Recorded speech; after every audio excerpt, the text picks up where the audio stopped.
So, are we ready? That's good. Okay, let's go. We're on time, and I'm absolutely delighted to be here with you today. I'm in the UK, so it's early evening for me. It may be lunchtime, or it may be very late at night, depending on where you are. So I hope that this is an engaging session. So I'd love you to start thinking about your questions even now.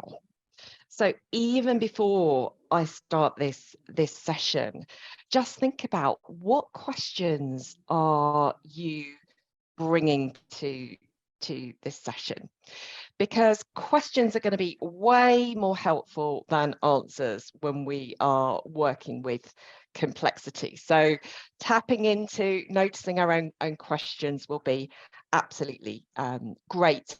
And I'm going to be pausing a few times during this session in order to pick up questions that you've got or reflections that you would like to share, and keep them coming in chat as well. So feel free to use chat as we go through, and then hopefully some people will come on mic and ask their questions as well. So hopefully we're assembling in the room here. So I really ought to say hello. So hello, delighted to be here. And just to give some context, really, I suppose, for what's coming up, I think it's helpful to understand the background that I come from. So my professional background is a senior manager in complex global organizations. So I'm a practitioner, if you like, and I've worked in all kinds of different sectors, from manufacturing to travel to utilities. I was vice president for learning and development, international learning and development in a US bank, and then I moved into the energy sector, where I worked in an engineering construction company globally. So I've kind of, worked in a number of different sectors, and since 2008, I've been working cross-sector in my own consulting practice. So my work is really broad, as you might expect with complexity. It is really hard, but I would call it leadership and change. It's in that kind of area. And and I've also got a book which I'm just going to talk a little bit more about, because I think that sets the scene really very nicely from where I'm coming from. And I think with any of these kind of sessions, it's really helpful to understand, well, what is the mindset? What is the background? What is the experience that we are bringing to this session? Because there was, in the last session, if you were in track B, there was a lot of talk about this kind of, this view of the world from outside. Do we have a view of everything? And we really don't. So it's helpful when you're trying to understand, well, how useful is this for me to be able to tap into your experience, and also recognize where mine is coming from. So I came across complexity theory some more than 15 years ago. I was studying for a master's in people and organization development, and I was involved in my day job in a big business transformation and integration program.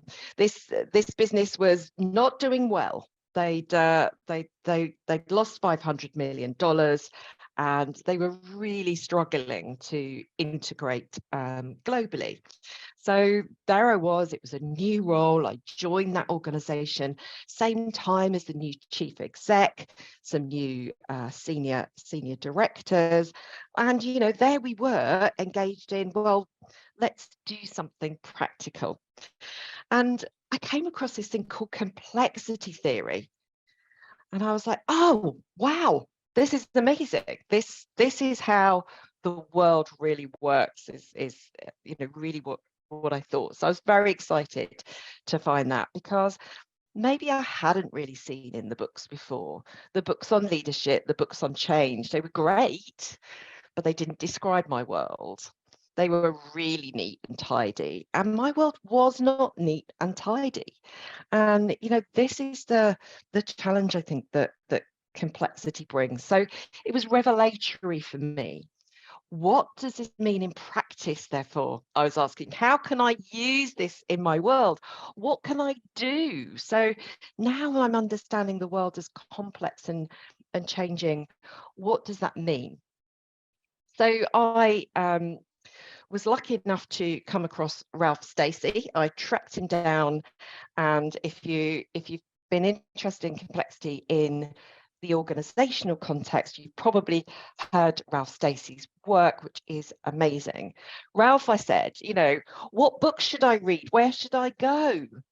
Sharon, he said, that's what we're studying in our doctoral programs. And I was like, really? Do we not have answers for this? Do we not have tools? Do we not have, you know, ways of working with complexity? No, we have questions, he said. So that kind of, you know, stuck in my head a little while, and a couple of years later, I had to scratch that itch, if you like. So I started on a doctoral process of my own. I really wanted to understand, how can we learn from practice to actually apply some of the thinking of complexity in real life. And I studied how change leaders in various contexts. They might call themselves change leaders or not, I don't know, but they were certainly engaged in change. So what I studied was, how were they making sense of emerging patterns? And it was absolutely fascinating and eye-opening.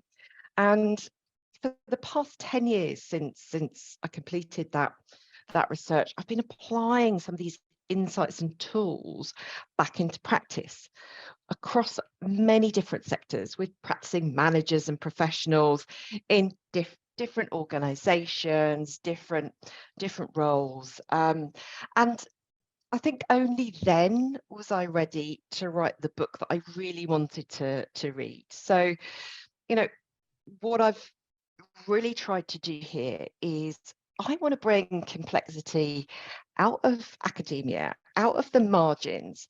I want it to be in the mainstream of leadership and change practice. So I'm on a bit of a mission here to kind of, you know, just talk about complexity in organizational life. And one of the barriers to that is really some of the language. It's really hard to understand. You know, unfamiliar terminology, and you know, what exactly does that mean? And some of the terms even sound like really familiar terms that we know about. So complexity sounds like it's just a bit more complicated than the normal complicated thing.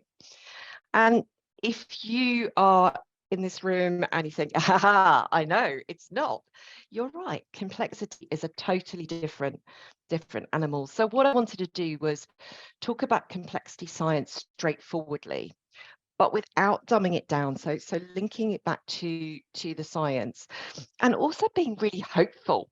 So focusing on what you can do. And I fell in the trap that there's some great books on complexity that really just go, you know, the message is you can't control stuff and you can't know things. We say can't know a lot of things, and they end up being a little bit depressing. You know, oh no, I've got a job to do. What do I do? So I've really tried to focus on, well, what can we do? And the good news is it's not nothing. So this is the that's the experience that I'm bringing into the room. I also wanted to pick up on the title of this conference, because I thought that was really interesting. So the title is From Agile to Agility. And I thought, well, that's that is interesting. So Agile as a methodology, for example, some of you might be Agile practitioners, very popular, and very, very much its thing. But is it agility? I'm not sure. So kind of, there is something in Agile and Agile methodology that is about loops and learning loops, and that's great. But here's what I kind of think is, is it just, are we just running around in circles, just faster and faster? Is that agility? Or is it something that I've started to call agilitis, where we're just running to keep up? And we've stopped figuring out where we're running. We're just going round the process, and we're not thinking. So I think it's really important when we're working with complex challenges, is not to confuse agility with speed, because it's rather different to that. So the main message of this session is really, we want to slow down in order to speed up. If we want to go from agile to real agility, slowing down is going to be important for us. And what I mean by that is really starting to taking time to learn, to really ask what is going on here in order to perhaps make some different choices. So rather than kind of, going around the same loop, okay, I've seen this before, let's do it again, kind of rushing round and round and never quite keeping up, we might choose to adapt our responses. So, this idea, if you've come across it, of double loop learning, we're trying to understand a little bit more of the complexity in order to make different choices here. And that, I think, is where we are with that is real agility. Learn and choose for real agility. So here's the agenda for the rest of this session. I want to just spend a little bit of time on what is complexity and change, not necessarily for you, but actually thinking about, well, how do we communicate? How do we bring these ideas to life? If you, like me, are working in different kinds of organizations, then I want to look a little bit at the challenges, and I'm sure you'll recognize some of them, but also to be hopeful, to really think about the opportunities. And then get really practical about how do we get on the front foot in complexity and change. And there will be time at the end for your questions. But before we jump into that first one, I just wondered, Stephen, are there any questions coming up in chat so far? None so far. Okay. Cool. All right, well, let's press ahead. But if you've got questions coming up or you've got reflections, please do share them in chat, because I think it can add for a richer experience for people. So here we go. Complexity and change in organizations. And what I love to do is take a visual metaphor with me wherever I go. And this is the one that I bring with me.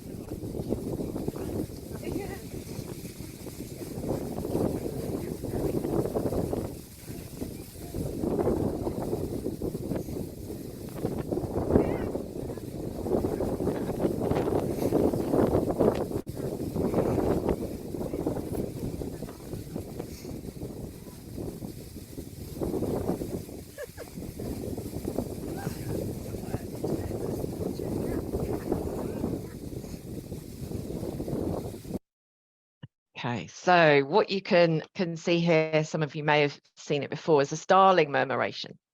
So just a minute and a half, you can hear some of the wind noise in the background. Yeah, I was there. I think there was somebody laughing. So it's the real real experience. And the reason that I think this is such a great metaphor is it brings complexity and constant motion to life in front of our eyes. So here we have thousands, tens of thousands, sometimes a million starlings flying together before they roost for the evening. And it's a common enough phenomenon that it's got its own name. It's called a murmuration. You may have heard of that before. And so we get these thousands of birds interacting. They're flying around, they're staying close to one another. They really do not fall out of the sky. They don't collide, they don't fall out of the sky. So they're really, paying attention to those around them. And as they do, they form these amazing swooping and swirling patterns. So we can see the complexity in the patterning, and we can see the change in the constant motion. And I think it's a great metaphor because we're not in this world. So here we have something that we can see, we can enjoy. It's absolutely beautiful to watch, that I think brings complexity and change to life together. The difference is in organizational life is, of course, we're part of it. We are not here flying around with the starlings. We can't feel the air currents. We don't know what they're actually doing to adapt to the tiny changes in the weather conditions, in the air currents, in when a hawk comes in or there's a loud noise. Guarantee they will adapt very, very quickly as a coherent flock and pattern, and we can enjoy that. But I would argue that we're also doing something very much like that in organizational life.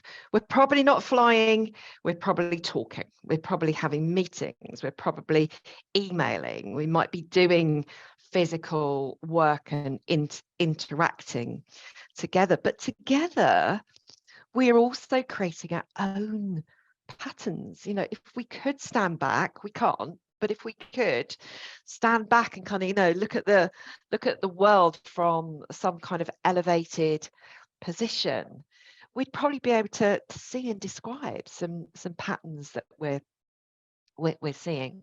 So we've got the patterning and we've got the dynamics alive and well. And so the reason that I talk about dynamic patterning rather than complexity is, one, because people get confused about what does complexity mean, and they quite often in organizations confuse it with being a big old machine, something very complicated that we could inevitably understand if we spent long enough on it. And it's not that. But the other reason is complexity scares people. And when we start talking in organizations about complexity, people go, oh, we must simplify things, we've got to control things, we've got to get rid of uncertainty. And that, I think, gets in the way of really engaging with the innate complexity of the world. So that's why I've started to use the term dynamic patterning. It's not so scary, but importantly, it brings up something that I think is vital to remember. And that is, complexity and change come as a package. It's not complexity or change, it's both together. And that brings up quite a few practical challenges. So I want to just talk a little bit about those right now. So you may well have come across this term VUCA. It's a bit of a buzzword, hence you can see the bees on my slide here. But if you haven't come across it before, or if you just, it's a bit rusty in your mind, here's what it stands for. So V is volatility. So basically it's saying everything's changing. Change is the only constant. There's more change in more places than ever before, and perhaps greater fluctuations than we've had. So U is for uncertainty, and basically, in change, today is different from yesterday, and tomorrow is going to be different again, and that's real uncertainty that we're dealing with. C is for complexity, and what that means is that things are entangled. One thing affects another, or many others, in ways that can't fully be known ahead of time. And then ambiguity, it's really hard to reach clarity and agreement on what things mean, because they're changing, it's entangled, it really is uncertain. So what do you think? Is VUCA just a buzzword, or what practical challenges does VUCA bring for you?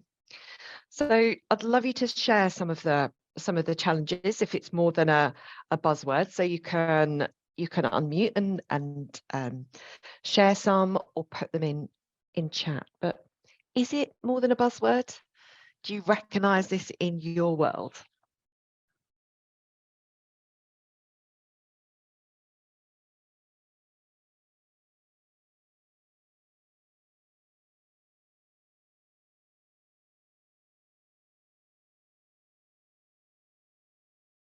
Anything coming up, Stephen? Still quiet in Nothing in chat? chat. Yeah, it's really quiet over here. Is anybody there? What practical challenges does VUCA bring for you? How about you, Stephen? Do you recognize it in your world? Yes, I do.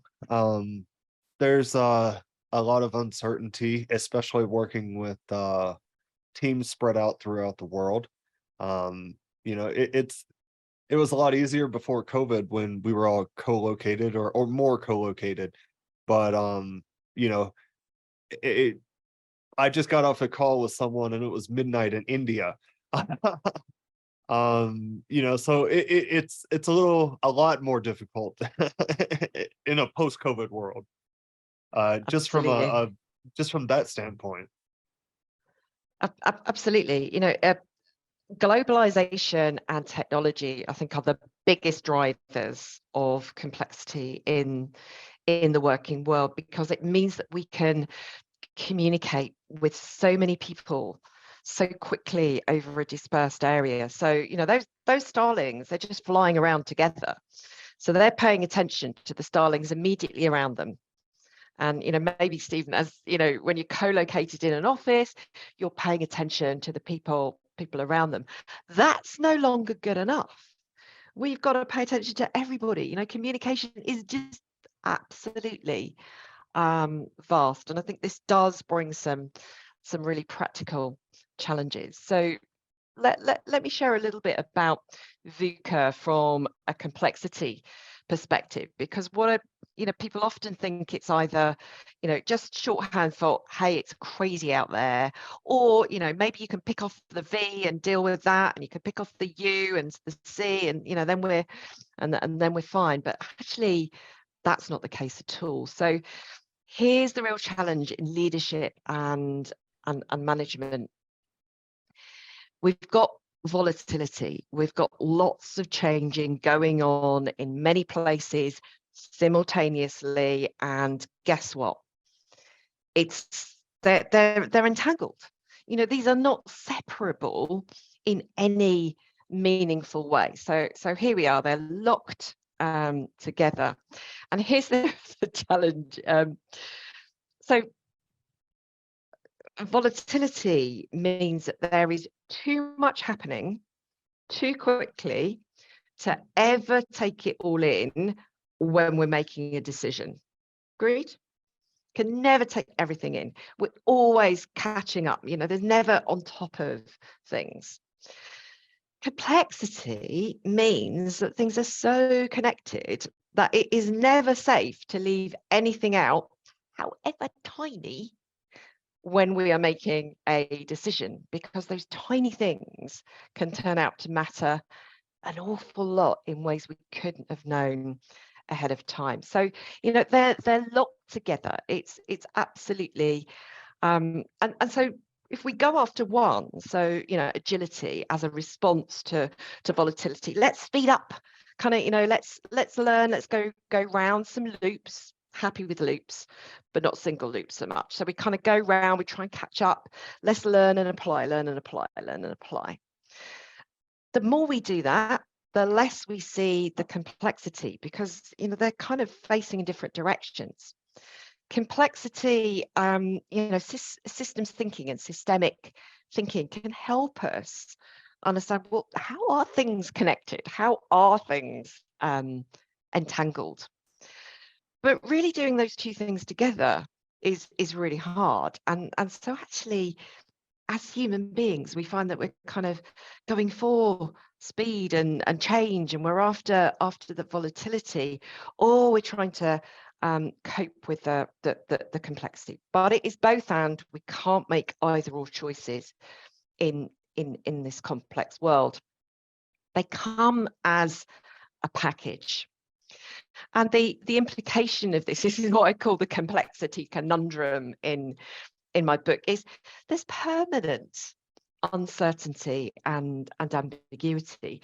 We can't just make things certain and clear, because they are inherently uncertain and ambiguous, because in the dynamic patterning, everything's changing.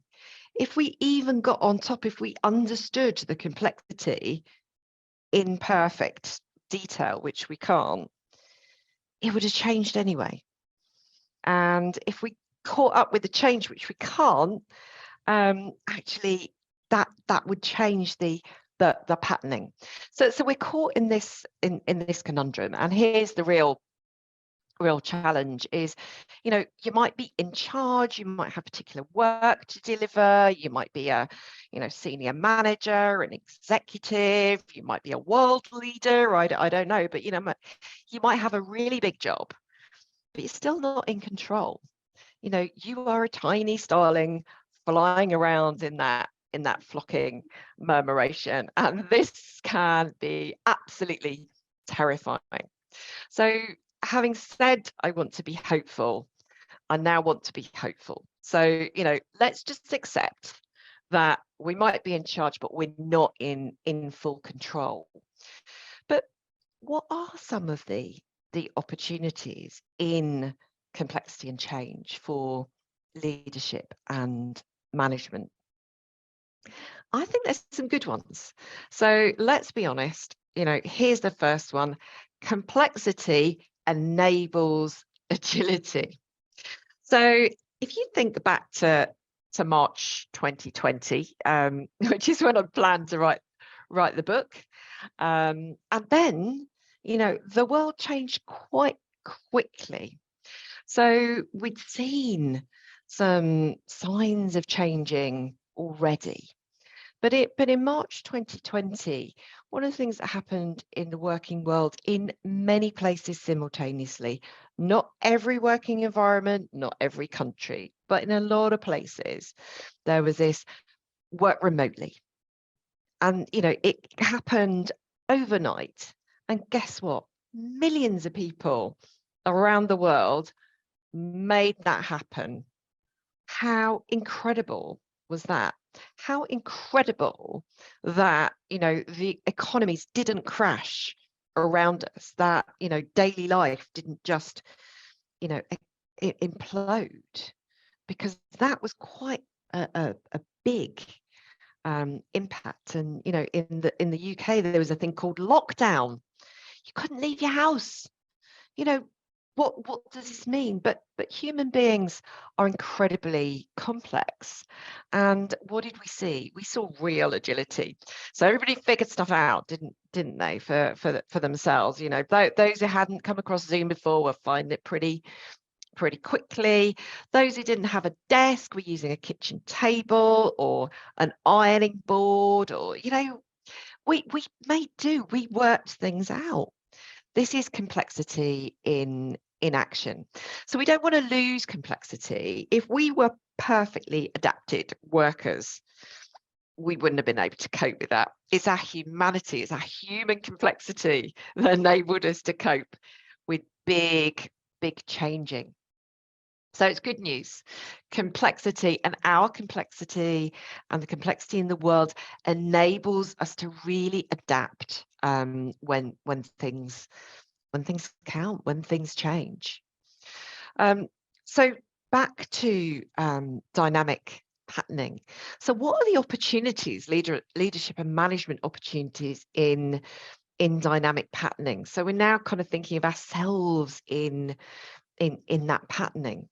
And I think there's a massive one that's really not well spoken about, because the assumption is if you're in a senior role, your job is to, you know, create change, you know, come in as an executive or a new C-suite manager, and everybody will say, let's wait to see what change she makes or he makes. You know, what are they going to change? So the expectation is you're going to change things. But actually, you know, here's the opportunity: is changing is already going on every day. We don't necessarily have to come in and change things. They weren't exactly the same. It's already changing. So here's a massive opportunity, I think, really tuning into the dynamic patterning is, how do we understand that patterning, and how can we influence the change that's already happening? So patterning, changing. I'm a big fan of ing. I think it kind of shows that things are in constant motion, which is what we're trying to keep in our minds, I think, in, you know, for agility. If we really want to be agile, we're trying to catch on the coattails of what's already changing. If we want our leadership to count, we want to be actually really engaging with that dynamic patterning, because we are part of it. Another great thing, though, is we're right in the midst of that continuous changing. We might be tiny. There is a tiny little person hidden on my slide. So don't assume that we're massive in this changing world. We're tiny. We're a tiny part of that, but we're in it. And there is something great about being in it. As I suggested about the starling murmuration, we don't know what it's like to be a starling. We don't know how to adapt to changing air currents and wind conditions. I've been to complexity science conferences, and there's a lot going on for those who do study, you know, flocking and that kind of activity. Humans are way more complex than starlings, but here we've got first-hand experience of and in the dynamic patterning. So it's a really great place to be, and it's the only place to activate leadership. So we can only create leadership which is influencing those around us, that we communicate with, that we fly around with in our own kind of working worlds. That's leadership. That's what we're trying to do. So we need to be in that. So thinking in terms of networks and connections and our interactions, that's how we activate leadership. And we really can sense what is going on through our experience. And more coming up on that in a few minutes. So that experience is great. And one more thing, human beings beat machines in handling complexity and change. If you're like me, every now and then it just kind of gets on top of you and you just go, oh, if only it was less complex and less less changing. If only I could outsource this to some clever bot or machine. But sadly, that's never going to be the case. But we also don't need them. You know, machines are clever at doing, you know, a narrow range of tasks. So self-driving cars, for instance, I think they're pretty clever machines, and they're going to get better and better at driving. But they're not going to make you a good breakfast. That self-driving car isn't going to look after the kids. And your average human, nobody special, your average human can, you know, will do all three of those things maybe before they even started work. Breakfast, looked after the kids, you know, driven to work. You know, human beings, we have the complexity that we need to engage with the complexity in our world. So I think it is a good news story here. So how do we get on the front foot in complexity and change? We're never going to catch up. We're never going to be fully on top of it. But maybe what can we do? You know, are there particular tools? Are there particular practices that we can use to use our complexity in the world that we are actually in? And I think there are. So, you know, a few implications of complexity. So changing the way we're thinking is a massive way forward in complexity and change. So thinking in terms of continuous changing rather than change projects or programs that kind of, you know, have a start and a finish, that could really unleash our potential. Going with the flow, well, you know, where is the flow going? Where are the dynamics? How is that working? Really paying attention to the adaptability and the innovation. If you were in the previous session in this particular room, the speakers were talking about affordances.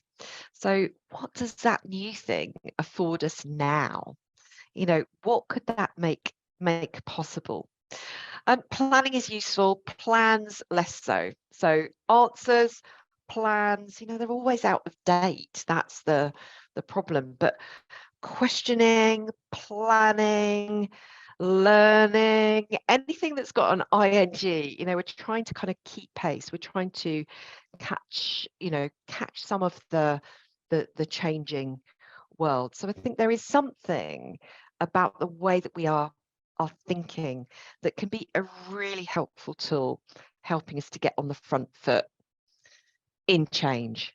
So we're trying to gauge with that patterning and some of the language that I use in the book. So spotting the vital signs of change. Something small. This is interesting. What might be going on here? So we don't have answers like medical professionals, you know, when they take your pulse, blood pressure, heart rate, it doesn't say ding ding, this is what's wrong, you know, and we need to do this. There's signs that something's changing. Okay, let's look at that a little bit more closely. And that's really what I mean by learning informed leadership. So back to the dynamic patterning. You know, if we're trying to get on the front foot in this, what we're actually trying to do is catching reality in flight. So this is a quote from Andrew Pettigrew rather than me. So, you know, catching what's changing as it's changing. And that means asking lots of questions. So what's new, different, surprising, puzzling, unexpected? We might be looking for changes in kind, as you know, again referencing the previous session, rather than just more than or less than. But questions are going to be our friend in this process. We're trying to notice something changing and follow it.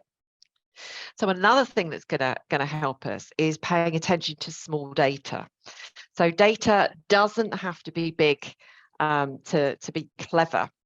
So we're looking at small data, qualitative, human scale, stuff that's freely available. So when we kind of go into a meeting and the energy is really low, oh, hang on, what's going on here? Is that a one-off? Or is it part of a pattern where kind of, people are just a bit more wrung out? Energy's always a bit low. Is it kind of people's, cameras off? Are they tired, or are they zoning out? So we're kind of, trying to pick up on some of the data that's freely available.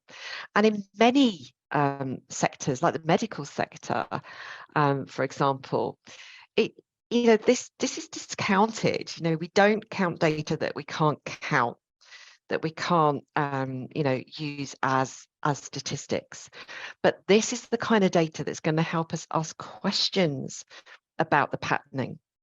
If you want to use big data, you've got to ask questions of it. So small data can give you valuable clues about the kinds of questions to ask.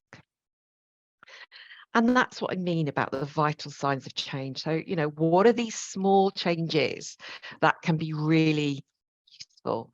How can we really tune into the patterning and notice the changing in that patterning?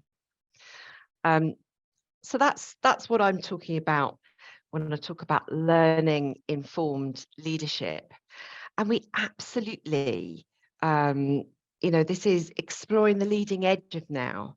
We're not trying to forecast. We're not trying to predict. We're trying to understand more in the experience, picking up shades, nuances, what's changing, looking at the not quiteness of things, rather than being really focused on our work, on our projects, actually looking around us.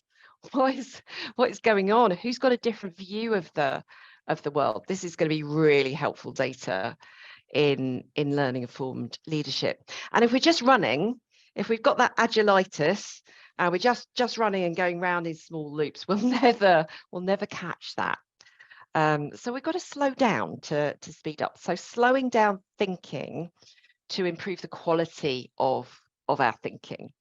And here's a nice simple model for you to take away. So it's a process. So slow down, noticing what's changing, what's new, different, surprising, puzzling, unexpected.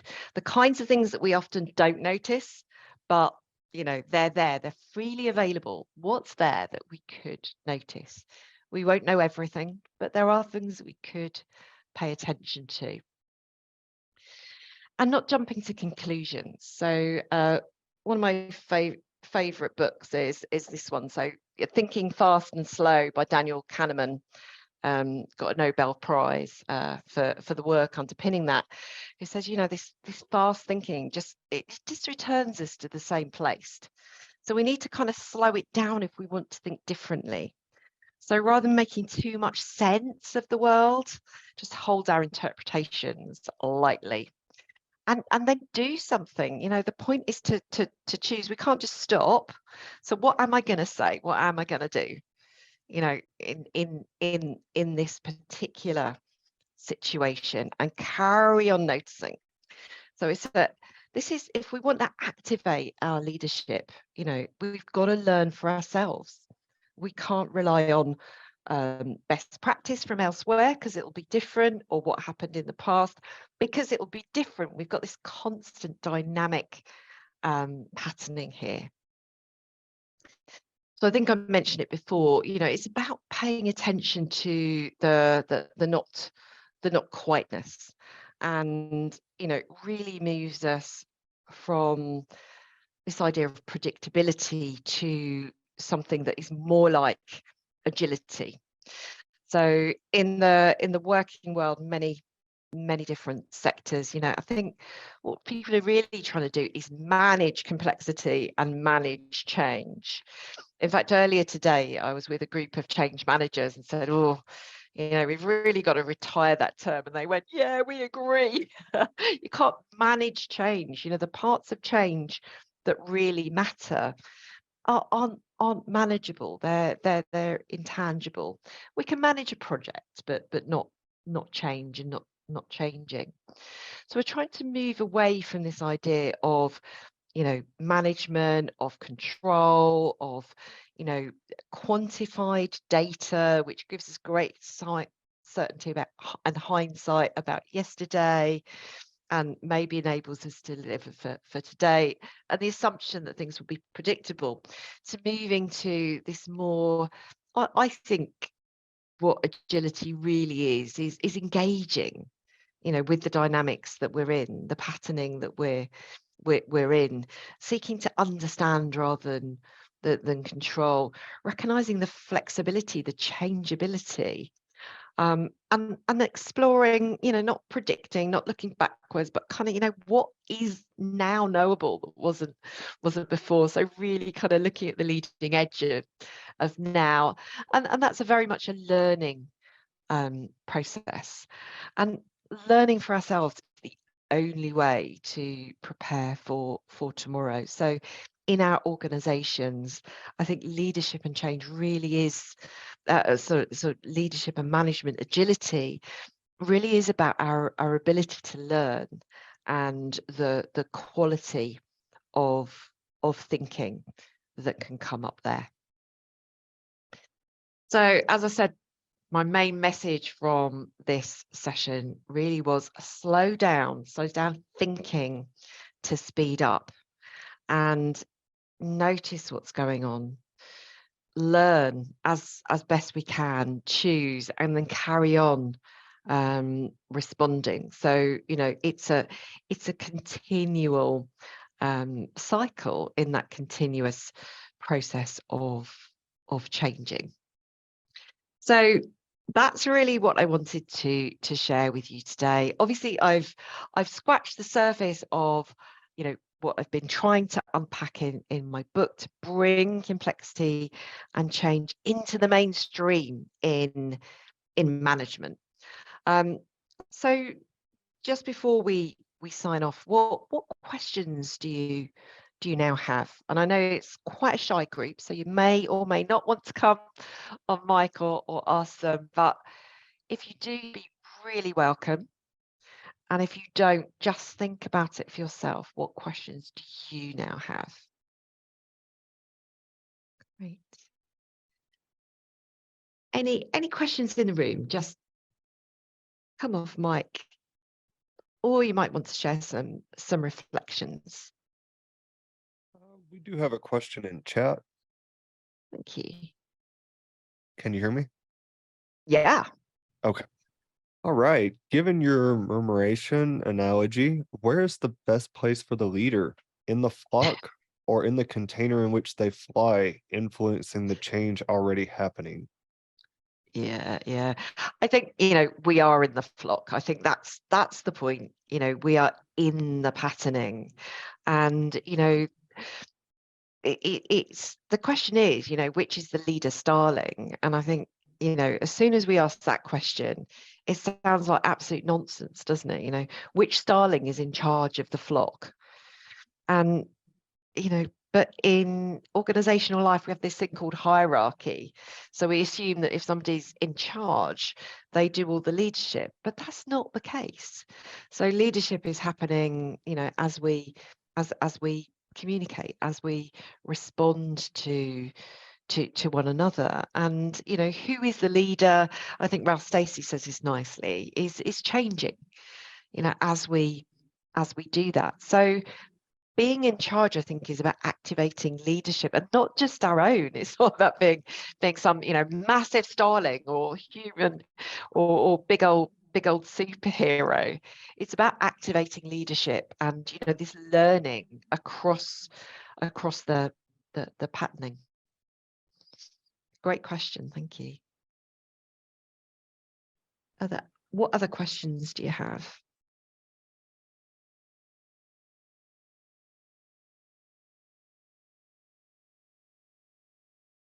Okay, we've got one more in chat. As a change champion, how best can you help and support people through change and embrace agility? Yeah, it's a great question. Do you want to come on mic and just say a little bit about where that came from? Hi, Sharon, it's Manoj. Hi, Manoj. Yeah, it's basically now we are going through a complex integration with two different cultures within the organization, and there are a lot of moving bodies and roadmaps for different departments, and there are different communities which we have built within the organization as well. But getting traction to actually keep focusing and pursuing to deliver continuously, the shift which you want to get is very challenging, and that's the background. Yeah, I recognize that. Yeah, very much. So it's a very common response is, if we're trying to create change across an organizational system, if you like, we would want change champions. So, somebody in each area of the business or the organization to kind of be a bit of champion, let's do it, or be the person perhaps a little bit further ahead. So one of the things that I've found really helpful actually is going from the idea of change champion to change activist. So actually thinking about champion change, about what are we actually doing in changing. So rather than actually necessarily looking for the most senior person in that area, could you sponsor change? Could you be a champion in your area? We're actually looking for people who are really active and really networked in that area, and they're actually being active in change, and we're learning. They're influencing those around them, and we're also trying to learn from that. So I've got a colleague in a UK government department who said, this is my listening network, this group of change champions, now renamed change activists. No, naming is fine, but it's just getting that focus, bringing that togetherness and make it flow. And you can name it, be a catalyst, be a champion, and you need to bring that people togetherness. Is where you need more people to actually facilitate that in their day-to-day activity. And it's just getting that into the teams and departments to actually constantly reiterate and continuously improve that mindset of building people's ability to build that agility in themselves and Absolutely. make it a learning organization. But it takes its own time. It does take its own time, and change does take its own time. So you can start fast, but it will take time to do, or you could start more slowly and bring people with you, and it may just take the same amount of time in the end to get to the same place. I think there's another question come up in chat. Is there, Stephen?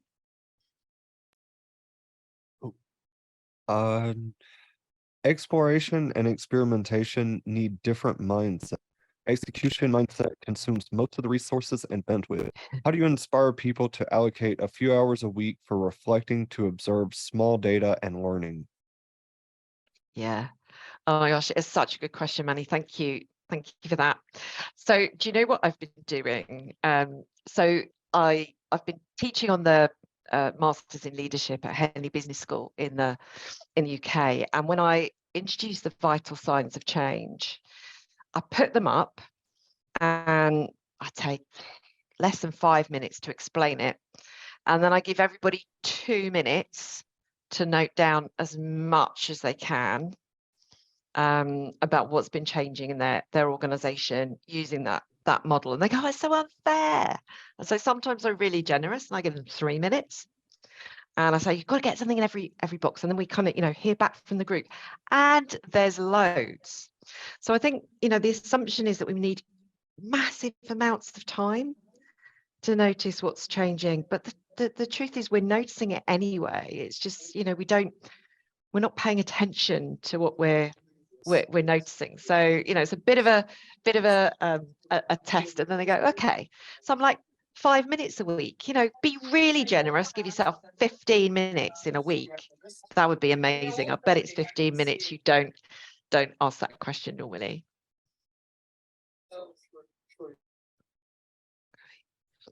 Thank you. Thank you. Great. Well, it's been fantastic being here with you today, and thank you so much for engaging with the session. Obviously, we're scratching the surface, so if any of this has caught your attention and you want to know more, you know, there's more in the book, and you know, do come and say hello if you want to explore it further. So thank you, everybody, so much. It's been an absolute pleasure to be here with you all today. Thank you so much, Sharon. You were great. I really appreciate you doing this. Thank you. Enjoyed it. So do reach out on LinkedIn, and it'd be great to stay in touch.